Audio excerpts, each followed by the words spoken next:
आदाब नाजरीन, आज़ाद नेशनलिज्म में आपका खैर मकदम है। मैं हूं आपका मेज़बान सिराज नदवी, हाजिर हूं मैं आज की अहम खबर के साथ। मुस्लिम दुनिया में मगरिब के हवाले से रद्द अमल की एक नफ्सियात काम कर रही है। मगरिब में एक काम होता है और आलम इस्लाम में उस पर रद्द अमल का सिलसिला शुरू हो जाता है। जाहिर है ये एक फितरी बात है, मगर देखा गया है कि अक्सर अमल से रद्द अमल की नौयत मुतय्यन हो जाती है। हिजाब के हवाले से भी यही सूरत हाल रोनुमा होती नजर आ रही है। मसलन गुज़श्ता जुमरात को ही मुस्लिम दुनिया में यौम हिजाब मनाया गया। इसका फैसला आलम इस्लाम के बाज़ मारूफ शख्सियात ने किया। देखा जाए तो किसी चीज़ का यौम मनाने में कोई नुक्स नहीं, ये किसी मसले पर तवज्जो मबजूल कराने का एक जदीद तरीका है। मगरिब के बाद मुल्क में हिजाब से मंसूब करके मगरिब को अच्छा जवाब दिया जा सकता है, लेकिन मसले ये भी है कि मौजूदा सूरत हाल में यौम मनाने की रवायत और उसकी नफ्सियात भी मगरिब ही से आई है और इसका एक मखसूस पस मंजर है। मसलन मगरिब में खानदान का इदारा बिखर गया और माओ की अहमियत सिफर हो गई, तो अहले मगरिब को याद आया कि माँ भी एक चीज है और उसे भी एक दिन याद करने की जरूरत है। चुनांचे वहां से माओ का आलमी दिन बरामद हुआ, उससे वालिदैन का आलमी दिन नमूदार हो गया। बच्चे आदम तवज्जो का शिकार हुए तो बच्चों का आलमी दिन मनाया जाने लगा। जमीनी तह और उसकी फिजा को जहर से भर दिया गया तो यौम अर्ज इजाद कर लिया गया। खानदगी का आलमी दिन भी इसी सिलसिले की एक कड़ी है। लेकिन माओ का आलमी दिन कब से मनाया जा रहा है? क्या इसके नतीजे में एक माँ की तौकीर भी बहाल हुई? बच्चों के आलमी दिन से बच्चों को हकीकी मानों में अब तक क्या फायदा हुआ? अर्ज मनाने वाले मुद्दत में अर्ज मनाए जा रहे हैं और इसके खिलाफ काम करने वाले अपनी शायरी अर्ज लिए चले आ रहे हैं। दरअसल ये सारा सिलसिला एक तरह की टाइम पास है, एक तरह का मशगला। हमारी जुबान का मुहावरा है, सांप भी मर जाए और लाठी भी न टूटे। ये इसके बरअक्स मामला है, यानी सांप भी न मरे और लाठी भी न टूटे और मुकाबले का लुत्फ भी आ जाए। माँ के मसले को ही ले लीजिए। अहले मगरिब को अच्छी तरह मालूम है कि माशरे में माँ की मरकजियत, अहमियत और उसकी मोहब्बत की बहाली की हकीकी सूरत क्या है। लेकिन अगर माशरती ढांचा बदल कर रह जाएगा तो अहले मगरिब को खानदान के इदारे के मजहबी तकद्दुस की तरफ लौटना होगा और मगरिबी दुनिया ये करना नहीं चाहती। मगर मसला भी मौजूद है, तो क्या किया जाए? इसकी एक सूरत यह है कि मसले का आलमी दिन मना लिया जाए। इस तरह शोर मचाने वालों की तवानाई भी ठिकाने लग जाएगी और वह खामोश हो जाएंगे कि ये भी लगेगा कि मसले के हल के लिए कुछ न कुछ बल्कि बहुत कुछ हो रहा है और माशरती ढांचे में कोई बुनियादी तब्दीली भी नहीं लानी पड़ेगी। गोया ये सब को खुश रखने का मंसूबा है। अलबत्ता मगरिबी दुनिया को जहाँ वाक़ियतन नताइज पैदा करने होते हैं तो वह 1, 2, 3 की तरह बात करते हैं, इब्तिदा से काम की इब्तिदा करते हैं, तरजीहात वाज़ेह करते हैं और अपने तय नताइज के हुसूल तक चैन से नहीं बैठते।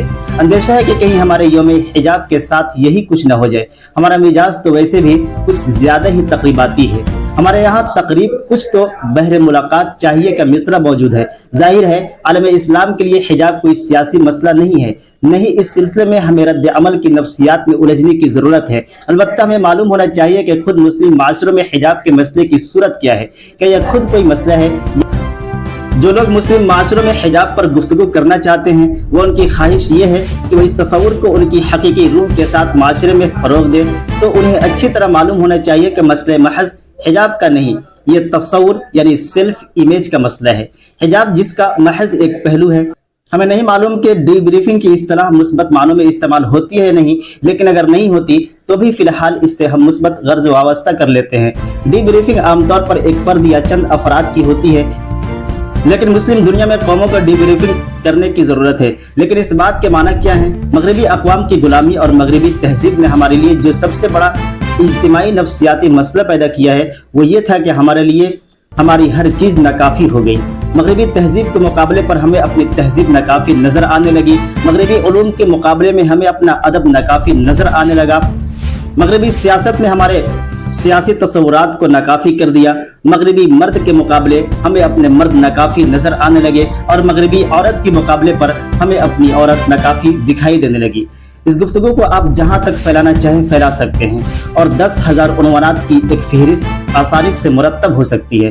हिजाब पर गुफ्तगू और इस हवाले से काम करने वालों को मालूम होना चाहिए कि असल मसला ये है कि हमें अपनी इनफरादी और इज्तिमाई जिंदगी में बहुत सी नाकाफियों को दूर करना है।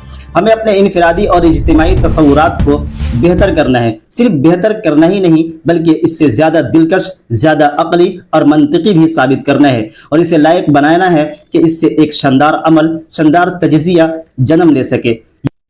یہ اپنی کائنات کی تکفیر نو کا عمل ہے۔ مغربی تہذیب کے تجزیہ نے اس کائنات کو ناکافی بھی بنا دیا ہے، اور جہاں یہ کائنات پوری طرح ناکافی ثابت نہیں ہوئی، وہاں اس نے اس کی سورج، چاند، ستاروں کو ان کے مقامات سے ہٹا کر نیا بندوبست متعارف کرایا ہوا ہے۔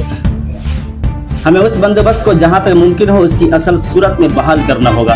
لیکن مغربی تہذیبوں کے تجزیے نے مسلم عورت کے تصورات کے ساتھ کیا کیا، آئیے دیکھتے ہیں۔ نئی تہذیب کی آمد سے قبل مسلم معاشرے میں عورت کا اصل میدان کار گھر تھا۔ اس میدان کار میں علم و فضل کی ممانعت کبھی نہ تھی، لیکن جدید تعلیم آئی تو یہ سوال پیدا ہوا کہ ہم اپنی بچیوں کو اسکول، کالج اور یونیورسٹی بھیجے نہ بھیجے۔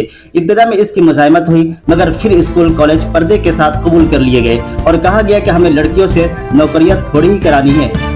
اصل مسئلہ یہ ہوا کہ اس نئے تجربے نے خواتین کے دل میں گھر، اس کی زندگی اور اس کے کاموں کی تحقیر پیدا کر دی، اور رفتہ رفتہ یہ سمجھا جانے لگا کہ کام تو باہر ہوتا ہے، گھر میں گھرداری ہوتی ہے، یعنی گھرداری تو کوئی کام ہی نہیں۔ ظاہر ہے اب مسئلہ اسکول، کالج اور جاب کا رہا ہی نہیں۔ اب تو اصل سوال یہ ہے کہ کیا ہم اپنی خواتین کے دل و دماغ میں گھر کے کام کی توقیر اور عظمت کا سکہ بڑھا سکتے ہیں یا نہیں۔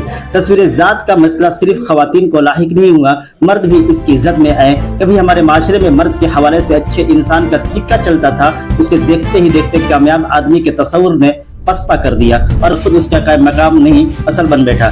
نتیجہ یہ ہوا کہ اب ہمارے اچھے آدمی کو کوئی پوچھتا بھی نہیں، ہر جگہ کامیاب انسان کا سکہ چل رہا ہے۔ ظاہر ہے کامیاب انسان سے مراد معاشی اعتبار سے کامیاب انسان ہے، جس میں گھر بار، عہدہ اور بیلنس تک کئی امور آتے ہیں۔ زیر بحث موضوع کے تناظر میں دیکھا جائے تو یہی آدمی کافی ہے، اس کے سوا انسان کے جتنے اقسام ہیں وہ سب ناکافی ہے۔ اس تناظر میں دیکھا جائے تو اندازہ کیا جا سکتا ہے کہ حجاب کا مسئلہ کن دائرے سے متعلق ہے اور اس کے سلسلے میں اسلامی معاشروں کو کیا کرنا ہوگا۔ تمام چھوٹی بڑی خبروں کے لیے بنے رہے ہمارے ساتھ، اور ہمارے یوٹیوب چینل آزاد نیشنل اس کو لائک، سبسکرائب، شیئر ضرور کریں۔ ساتھ ہی ہمارے فیس بک پیج کو فالو، لائک اور شیئر کرنا نہ بھولیں۔